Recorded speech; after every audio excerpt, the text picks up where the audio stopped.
నకిరేకల్ నియోజకవర్గంలో జరిగిన పలు అభివృద్ధి కార్యక్రమాల్లో ఎమ్మెల్యే వేముల వీరేశం పాల్గొన్నారు. చిరుమర్తి లింగయ్య మినిమం నాలెడ్జ్ లేకుండా మాట్లాడుతున్నారని ఆయన మండిపడ్డారు. నకిరేకల్ 100 పడకల ఆసుపత్రి ప్రారంభ నిర్మాణంలో అనేక లోపాలున్నాయన్నారు. అవన్నీ కూడా మీడియాకు తెలుసన్నారు. చిరుమర్తి లింగయ్య మాటలను నకిరేకల్ నియోజకవర్గ ప్రజలు పట్టించుకోరని స్పష్టం చేశారు. పంచాయతీ ఎన్నికల్లో వార్ వన్ సైడ్ అవుతుందని తేల్చి చెప్పారు. ఒక దళితుడైనటువంటి అందశ్రీ వాడమోసి శివులో సొంత కొడుకులాగా వ్యవహరించినటువంటి ఒక దార్శనికమైనటువంటి ముఖ్యమంత్రి మా ముఖ్యమంత్రి. కాబట్టి మా ప్రభుత్వానికి ఉన్న దార్శనికత, మా ప్రభుత్వం అధినేతకు ఉన్నటువంటి దార్శనికత, మా ప్రభుత్వ అధినేతకు ఉన్నటువంటి కన్సర్న్ ఈ రాష్ట్రంలో ఇప్పటికీ 10 సంవత్సరాలు తెలంగాణ రాష్ట్రంలో వచ్చిన తర్వాత పరిపాలించిన ఏ ఒక్కరికి లేదని నేను చాలా స్పష్టంగా చెప్తున్నా.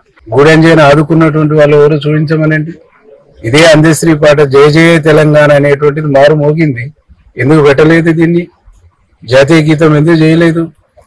ఇవాళ తెలంగాణ తల్లి అనేటువంటి విగ్రహాలను ఇది చేసినాం, దానికి గెజెట్ ఎందుకు చేయలేదు? అధికారికంగా ఇది తెలంగాణ తల్లి అని ఎందుకు చేయలేదు? ఇట్లా చెప్పుకుంటూ పోతుంటే చాలా పాపాలు చేశారు. బొంబాయి, బొగ్గుబాయి, దుబాయి, పాలమూరు వలసలు అన్నారు. ఈ వలసలు వాపసు వస్తాయన్నారు. ఎక్కడొచ్చినాయి వాపసు? ఎక్కడొచ్చింది ఉపాధి? ఎక్కడొచ్చినాయి ఉద్యోగ అవకాశాలు? తెలంగాణకి 8,29,000 కోట్ల రూపాయలు అప్పు చేసారు. ఏది తెలంగాణ దిశ దశ మార్చినటువంటి దాఖలాలు లేవు. ఇట్లా చెప్పుకుంటూ పోతే చాలా పాపాలు ఉన్నాయి. ఒక